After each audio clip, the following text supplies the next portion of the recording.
আসসালামু আলাইকুম, আসলে আপনার সবাই ভালো আছেন। তো আজকে আমি যে বিষয়ে আলোচনা করব সেটা হচ্ছে সাধনার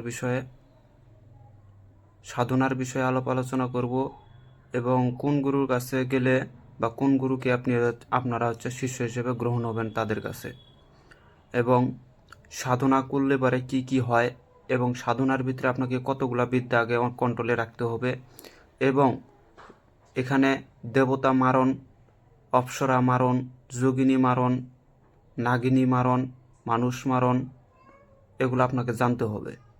যেমন আমি আজকে এখানে খোলাসা করে বলে দিতেছি, যারা আমার ভিডিওটা সম্পূর্ণ দেখবে তারা সাধন সম্পর্কে পূর্ণাঙ্গ জ্ঞান পাওয়া যাবে, এবং অসুররা কোন সাধন করত এবং অসুররা কোন সাধনের বলে এত পাওয়ারফুল তারা হয়ে যেত, 33 কোটি দেবতাকে তার দাসত্ব স্বীকার করে নিত।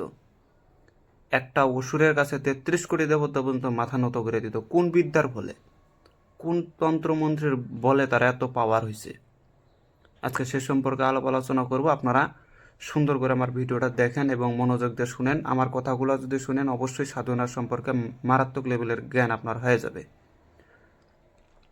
তো এখানে আমি সর্বপ্রথম শুরু করতেছি অসুর দিয়ে। এই অসুররা এই অসুরের কাছে এক ধরনের বিদ্যা ছিল, যেটা এই অসুরদের কাছে ছিল না, এটা ছিল অসুরদের গুরুর কাছে। এই গুরু আবার শিক্ষা লাভ করছিল কাল ভৈরবের কাছ থেকে। কাল ভৈরব যে দেবতাদেরও ঊর্ধ্বে আছে, কাল যে জন্ম মৃত্যুর হেড, যিনি কাল, এই কাল ভৈরব বা ক্রোধ ভৈরব বলা হয়, এনার কাছে যে বিদ্যাগুলো ছিল, ইনি এই বিদ্যাগুলো দুনিয়ার মাঝারে শিক্ষা দিয়ে ফেলছিল। অনেক মুনি ঋষিদেরকে শিক্ষা দিয়ে ফেলছিল। এই মুনি ঋষিরা বিশেষ করে তখনকার যুগে ছিল অসুর শুক্রাচার্য, বা একে শিক্ষা দেওয়া হয়েছিল। আবার তাদের শিষ্যদেরকে শিক্ষা দিছে, অর্থাৎ অসুরদেরকে শিক্ষা দিছে। আম পাবলিককে কখনোই শিক্ষা দেয় নাই। এই অসুররা এইসব বিদ্যা হাতে পায়া, বুঝছেন, সাধনা করার পরে, আর এসব বিদ্যার সাধনা অত লং টাইম সাধনা নয়, অল্পতেই সাধনা। আবার এই বিদ্যার ফলে ব্রহ্মা বিষ্ণু শিব থেকে শুরু করে 33 কোটি দেবতাকে সে তার দাসত্ব করে নিত। আপনারা যদি কাহিনীগুলোতে দেখেন, কাহিনীগুলোতে বলা হয়েছে বা সিরিয়ালগুলোতে বলা থাকে, ইউটিউব, টিকটক, টিভিতে আপনারা হয়তো দেখেন যে শিবের অনেক অসুররা আছে, ওং নমঃ শিবায় জপ করে শিবকে পায়ে গেছে। আসলে না, ওরা এই বিদ্যার ফলে পায় নাই। আসলে টিভি সিরিয়ালে এসব দেখাইতেছে, আসলে এসব না। ওগুলা বিদ্যা ছিল অন্য ভিন্ন বিদ্যা, যেগুলো বর্তমান যুগে এখন নাই বলতেই চলে। আছে, যাদের কাছে আছে, হ্যাঁ, তারা মনে করেন যে কখনো জীবনে প্রকাশ করে না। হ্যাঁ, ওইরকম গুরু শিষ্য পায়ে গেল তবে প্রকাশ করে, নইলে প্রকাশ করে না। তো ওইসব বিদ্যাগুলো কি? ওগুলা ছিল ক্রোধ ভৈরবের বিদ্যা। এই ক্রোধ ভৈরব স্বয়ং দেবীকে, দেবী প্রশ্ন করত যে কিভাবে 33 কোটি দেবতারকে বশ করা যায়। ক্রোধ ভৈরব সেটা বইলা দিত কোন মন্ত্রের জোরে। এভাবেই দেবী সমস্ত বিদ্যাগুলোকে করে নিচ্ছে। নেওয়ার পরে এগুলো আবার ওই ক্রোধ ভৈরব আবার ওই তার একজন ছিল, ওই যে অসুরদের সর্দার, তাকে শিক্ষা দিত। আর বাহ্যিকভাবে সিরিয়ালের ভিতরে ভিন্ন দেখায়, আসল কাহিনীগুলো কিন্তু লুকায়িত আছে, এগুলো বুঝার বিষয় আছে। তো ওখান থেকে এই বিদ্যাগুলো শিখতো তারা। এই শুক্রাচার্য বা অসুরদের গুরু মনে করেন যে তাদের অসুরদের যে যারা জন্মগ্রহণ করছে বা যারা আইছে তাদেরকে শিক্ষা দিত। যেমন মহিষাসুর, এরকম আরও বহুত ছিল। যেমন রাবণকে দিছিল এক অসুরেই রাবণকে শিক্ষা দিছিল, এবং ওই রাবণকে আবার কিন্তু একটা অস্ত্র দেওয়া ছিল যেটার নাম শক্তিশীল বাণ। এটা মেলা বড় হিস্টোরি। এভাবে আসছে বিদ্যাগুলো। আসলে এই ওং নমঃ শিবায়, ক্রিং কালিকায় নমঃ, এগুলো দিয়ে কালীকে তারা সাধন করে নাই, কোনো শিবকেও সাধন করে নাই। এসবকে সাধন করার অন্য ভিন্ন মন্ত্র আছে। যেমন আমার কাছে এমন মন্ত্র আছে, আমি জবান দেব, আপনি আমার কাছে মুরিদ হয়ে আপনি আমার কাছ থেকে দীক্ষা মন্ত্র নিয়ে আপনি মন্ত্রটা জপ করেন। জবান দিলাম, স্বয়ং পরীর থেকে, পরীকেই অপ্সরা বলা হয়, যেগুলা স্বর্গের দাসত্ব স্বীকার করে, স্বর্গের দাসী যারা। যেমন আপনি ব্রহ্মা বিষ্ণু শিবের মধ্যে কাউরে সাধন করবেন, এই অপ্সরারা, যোগিনীরা, এগুলো বিভিন্ন রূপ ধারণ করে আপনার কাছে এসে আপনাকে উলঙ্গ হয়ে দেখাবে, বিভিন্ন রকমের নাচ গান করে দেখাবে, যাতে আপনাদের মানে সাধনগুলো আপনাদের যেন না হয় বা সাধন থেকে মুখ ফিরাই আনেন। এগুলো তারা করতো। এই অপ্সরা থেকে শুরু করে 33 কোটি দেবতা, স্বয়ং ব্রহ্মা বিষ্ণু শিব পর্যন্ত আপনার আয়ত্তে থাকবে। কিন্তু হ্যাঁ, যত উপরে লেভেলের সাধনায় যাবেন তত আপনার একটু সময় লাগবে, কিন্তু কাজ হবে। আর অপ্সরা, জিন, ভূত, ভূতিনী, নাগিনী এদেরকে তো আপনি চাইলে এক রাতেই আয়ত্ত করে নিতে পারবেন। খালি মনের একটু শক্তি থাকতে হবে, এবং গুরু ছাড়া কিন্তু এই কার্য অসম্পন্ন। গুরুর কাছ থেকে দীক্ষা মন্ত্র নিতে হবে, গুরু কানে কানে দীক্ষা মন্ত্র দিবে, এই মন্ত্রটাকে আপনি কন্ট্রোলে রেখে দিতে পারলে আপনি ওই মন্ত্রের দ্বারা সব করতে পারবেন। এখন যদি সাধনে নামতে চান, সাধনে নামার আগে আপনাকে কিছু বিদ্যাকে শিখে রাখতে হবে। যেমন ধরেন সাধনে, যেমন আপনি অপ্সরা সাধনে নামবেন, যুগিনী সাধনে নামবেন, নাগিনী সাধনে নামবেন। এই নাগিনী সাধনে নামলে পারে বা যুগিনী যে কোনো সাধনে নামেন, ওই সাধনের নামার আগে ওই সাধন মানে নাগিনী বা দেবতাকে আনার যে মন্ত্রটা আছে, সে মন্ত্র আপনি যখন জপ করবেন তখন তারা আসবে। আসার পরে সে যদি চলে যায়, তাকে বন্দি করা শিখতে হবে, বন্দি করা মন্ত্র শিখতে হবে। এখন না হয় বন্দি করতে পারলেন, যদি দেখতেছেন যে কোনো আপনি সাধন করলেন, আপনি যেমন এক রাতের সাধনা আছে, এক রাতের সাধনা করলেন কিন্তু সে দেবী আসলো না, তখন কি করবেন? 10 দিনের সাধন করলেন, আসলো না। 41 দিনের সাধন করলেন, করার পরও সে আসলো না, তখন কি করবেন? তখন তো আর আপনার কাছে উপায় নাই ভাই। ওই ঠেকার খেলা ওই জায়গায়। যখন দেখতেছেন আপনি সাধনা করে ফেলতেছেন কিন্তু তারা আসে না, আমার যারা শিষ্য আছে যদি এরকম মনোনীত হয়, তাকে আমি একটা অস্ত্র দেব। স্বয়ং অপ্সরা থেকে, যোগিনী থেকে, নাগিনী থেকে স্বয়ং দেব পর্যন্ত, মানে দেবতা পর্যন্ত আপনি মারণ ক্রিয়া করতে পারবেন, স্বয়ং দেবতাকে পর্যন্ত মৃত্যুবরণ করাইতে পারবেন। এটা হয়তো শুনলে অবাক লাগে যে দেবতাদের অমর, দেবতাকে মারা যায় না। আসলে ভুল কথা। সর্বোচ্চ বড় হচ্ছে মানুষ, দেবতারা তো মানুষেরও দাস, দেবতারা মানুষেরও দাস। মানুষ পারেন এমন কোনো কর্ম নাই যদি তার হাতে থাকে অস্ত্র। স্বয়ং দেবতাকে মারণ ক্রিয়া করা যায়, স্বয়ং দেবতাকে মৃত্যুর মুখে পতিত করা যায়। আমি যে আমার ওস্তাদের কাছ থেকে যে পাইছি, ওস্তাদ বলছে তুমি সাধনা করলা, সাধনার মধ্যে সে আসলো না, তুমি আমার এই মন্ত্রটা অ্যাপ্লাই করো, দেবতা যে পৃথিবীর যে কোনো প্রান্তে থাক, ওখানেই মৃত্যুবরণ করা শুরু করবে। তার ব্রেন হ্যাং হয়ে যাবে, তার ব্রেনটের ভিতরে বজ্রপাত হবে। বজ্রপাত এটা কার কাছে থাকে জানেন? এই বজ্রপাতটা যে ঘটে, স্বয়ং এটা কাল ভৈরব। স্বয়ং কাল ভৈরব জন্ম মৃত্যুর যে অধিকারী, জন্ম এবং মৃত্যুর মিডিল বরাবর যে থাকে সে হচ্ছে কাল ভৈরব। আমরা তো বর্তমান যুগে কালচক্রের ভিতরে আবদ্ধ হয়ে আছি, জন্ম নিচ্ছি মরতেছি, জন্ম নিচ্ছি মরতেছি, জন্ম মৃত্যুর ভিতরে আমরা আটক হয়ে গেছি। আর কাল ভৈরবের কর্ম, কাল ভৈরব হচ্ছে জন্ম মৃত্যুর থেকে ঊর্ধ্বে যখন চলে যাবেন তখন কাল ভৈরব। মহাকালী কাল রাত্রি, কালেরও অধিক, মানে কালচক্রের অধিক তারা, জন্ম মৃত্যুর অধিক তারা। এই কাল ভৈরবের মন্ত্র হচ্ছে আপনাকে জানতে হবে। কাল ভৈরবের যদি মন্ত্র জেনে যান বা একবার হাতে পাইয়া যান, স্বয়ং দেবতাদেরকে আপনি গোলাম বানিয়ে রাখার যোগ্যতা পাবেন। গোলাম কেন, দাসী হয়ে থাকবে তারা। এবং কাল ভৈরবকে স্বয়ং অপ্সরা, জিন, ভূত, পেরত, পেতনি, নাগিনী, যোগিনী সবাই কাল ভৈরবের কাছে ওয়াদা করছিল, যদি কেউ আপনার নাম নিয়ে, আপনার মন্ত্র দিয়ে যদি কেউ আমাদেরকে ডাকে এবং সেই ডাকের ভিতরে যদি আমরা না আসি, তাহলে আমাদের চোখ রুষ্ট হবে এবং আমাদের আপনি আমাদের উপরে বজ্রপাত করবেন। তারা নিজে জবান দিছিল। এবং কাল ভৈরব বলছিল, যদি তোমরা আমার মন্ত্রের দ্বারা যদি তোমরা না আসো, আমার মন্ত্র যেই জপ করুক সে তার কাছে যদি তুমি না আসো, তাহলে আমি বলে দিলাম তোমাদের উপরে সঙ্গে সঙ্গে বজ্রপাত হয়ে তোমরা নরকে গমন করবে, নরকের অধিকারী হবে। এটা শুধু অপ্সরা জিনপরি না ভাই, স্বয়ং দেবতারাও। আপনারা হয়তো দেখছেন অসুররা দেবতারকে গোলাম বানিয়ে রাখছে, স্বয়ং ইন্দ্রকে গোলাম বানিয়ে রাখছিল, ইন্দ্রের সিংহাসন দখল করে ফেলাইছিল। এগুলা কিসের জোরে পাইছে? গুরুর কৃপা ছিল আর কাল ভৈরবের মন্ত্র ছিল তাদের হাতে। কোনো ওং নম শিবাই ছিল না, ওং ক্রিং কালিকাই ছিল না। কাল ভৈরব বলছে, আমার মন্ত্র দিয়ে যখনই তোমাদেরকে ডাকা হবে সঙ্গে সঙ্গে তুমি তার দাসত্ব স্বীকার করবা, তার দাসী হয়ে থাকবা। ভাঞ্জা, শাস্ত্রে বলা হয় ভাঞ্জা, ভাঞ্জা মানে দাসী। কীর্ণি মানেও তার পত্নী। আমরা বলি না যে কীর্ণি সাধন করবো, আসলে কীর্ণি এটাকে বলা হয়েছে পত্নী। পত্নী মানে আপনি কীর্ণি সাধন করলেন, সে আপনার দাসী হয়ে থাকবে, অর্থাৎ আপনার পত্নী হয়ে থাকবে। একটা আছে পতি, পতি আপনি নিজে, আর আপনি যাকে ডাকলেন সে এসে আপনার পত্নী স্বীকার করবে, সে আপনার বউ হয়ে যাবে। শাস্ত্রীর ভাষায় বলা হয় স্ত্রী, বউ। হ্যাঁ ধর্মাঙ্গিনী এগুলা হয়, তারা এগুলা স্বীকার করে নেবে।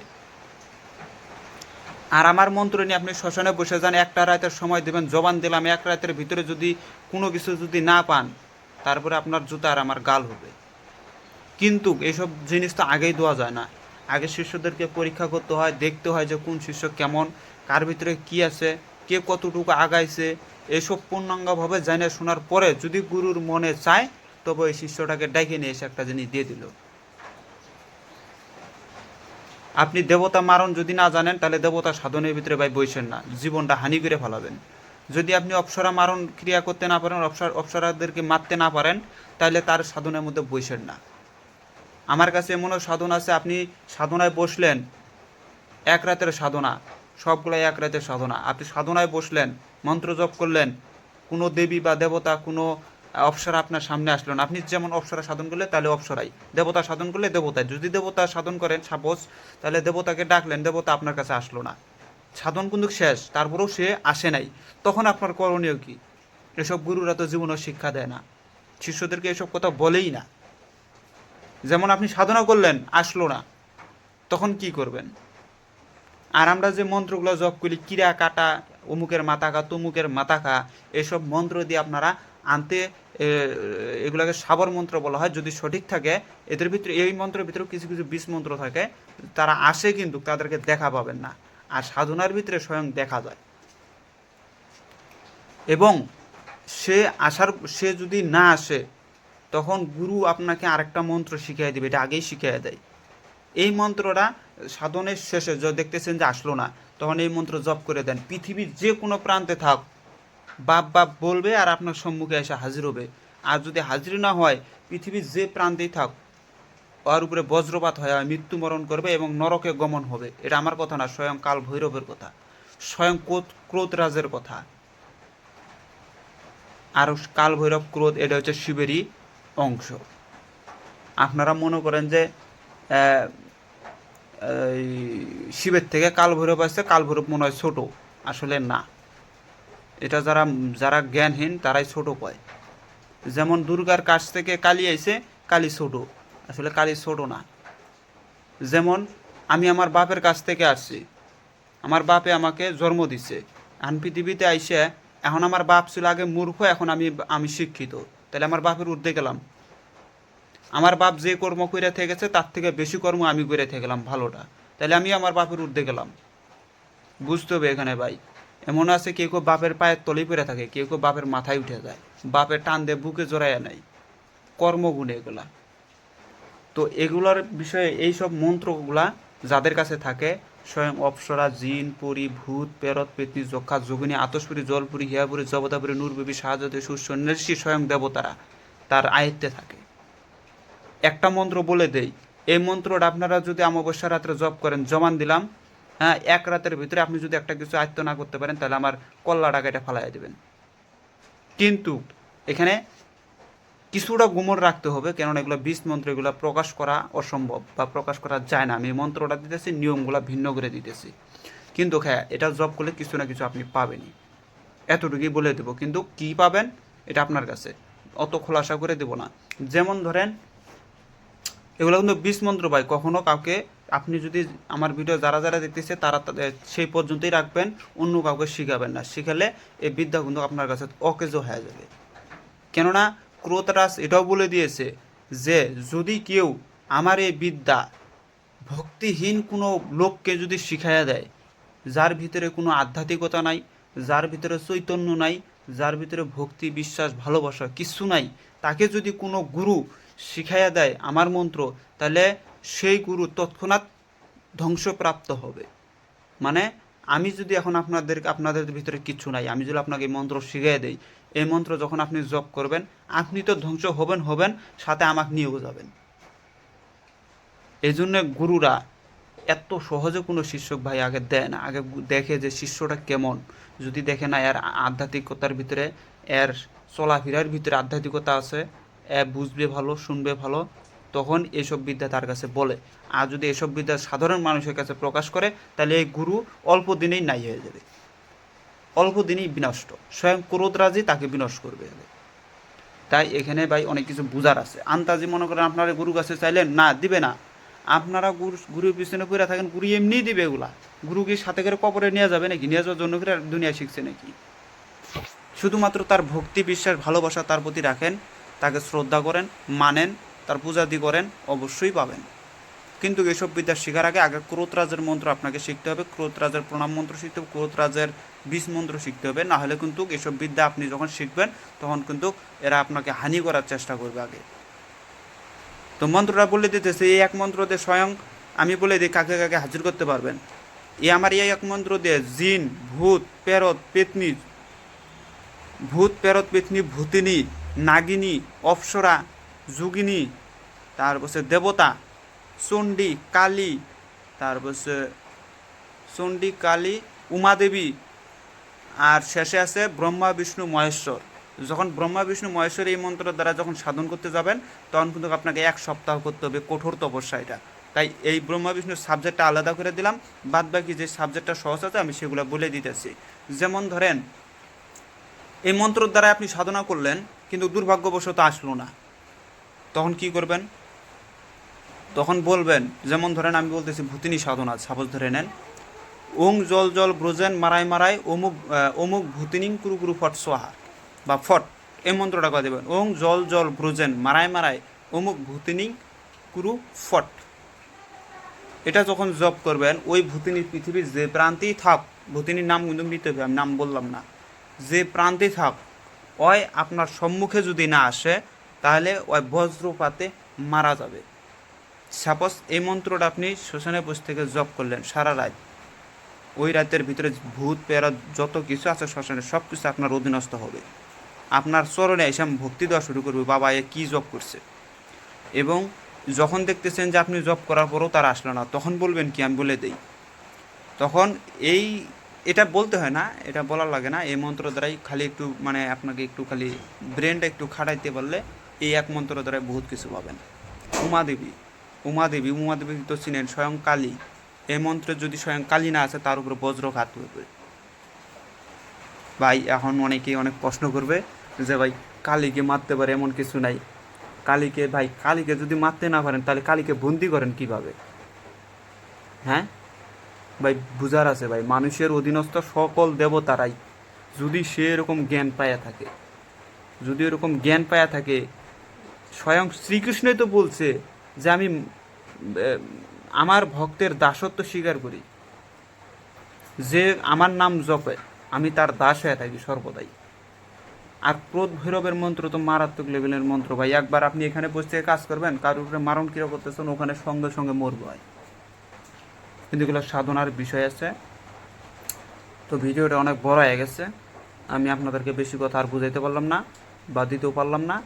শুধু এই মন্ত্রটা আমি আপনাদেরকে দিয়ে দিলাম, এই মন্ত্রটা যদি পারেন একবার জপ করে দেখেন, শরীরের যে পশম আছে এগুলো শিংড়ে উঠবে আগে। শ্মশানে বসে থেকে জপ করেন, এক ভূতিনী স্বয়ং তার 1,00,000 পরিবার সাথে করে নিয়ে আপনার সম্মুখে হাজির হবে। এবং ওই সময় যদি গোমাংস যদি আপনি না দিতে পারেন তাহলে আপনার মৃত্যু নিশ্চিত, এটা ধরে রাখে দেন। আর যদি এই সময় গোমাংস দিতে পারেন, গোমাংস এটা যদি দিতে পারেন, যত ভূত প্রেরত আছে যাই আসছে সকলেই আপনার দাসত্ব স্বীকার করবে। কেননা আমি এখন মনে করেন যে অনেক বছর থেকে আমি নিদ্রামগ্ন হয়ে আছি, হঠাৎ করে আপনি আমার কাছে চৈতন্য করলেন বা চেতন করলেন, এখন আমার ক্ষুধার টান পড়ে গেল। এখন আপনি যদি ওই সময় আমার খাদ্য না দিতে পারেন তাহলে আমার রাগের জ্বলে আপনাকে মরতেই হবে। তাই বুঝার আছে ভাই বিষয়। আমার কথাটা যারা উচ্চ লেভেলের জ্ঞানী তারা হয়তো বুঝতে পারবে, আর সাধারণ যারা নিম্ন জ্ঞানী তারা উল্টাপাল্টা কথা বলবে। তারা বলবে যে 30 কোটি দেবতাকে বশ করা যাবে না, কালীকে বশ করা যাবে না, কালীকে হ্যান করা যাবে না, মারণ ক্রিয়া করা যাবে না, এগুলো তারা বলবে। আসলে এগুলো করা যায়, কারণ আমার আল্লাহর কুরআনও বলছে ফেরেশতারা মানুষের থেকেও ফেরেশতাদের থেকেও মানুষ অধিক প্রিয়। ফেরেশতারা তো মানুষের দাসত্ব ভাই, শর্ট কথা বলে দিই, ফেরেশতারা মানুষের দাসত্ব করে, মানুষের হুকুম পালন করে, এটা বুঝার আছে। তো আজকে এই পর্যন্তই। সবাই ভিডিওটা যদি ভালো লাগে অবশ্যই লাইক কমেন্ট শেয়ার করে পাশে থাকবেন। ধন্যবাদ।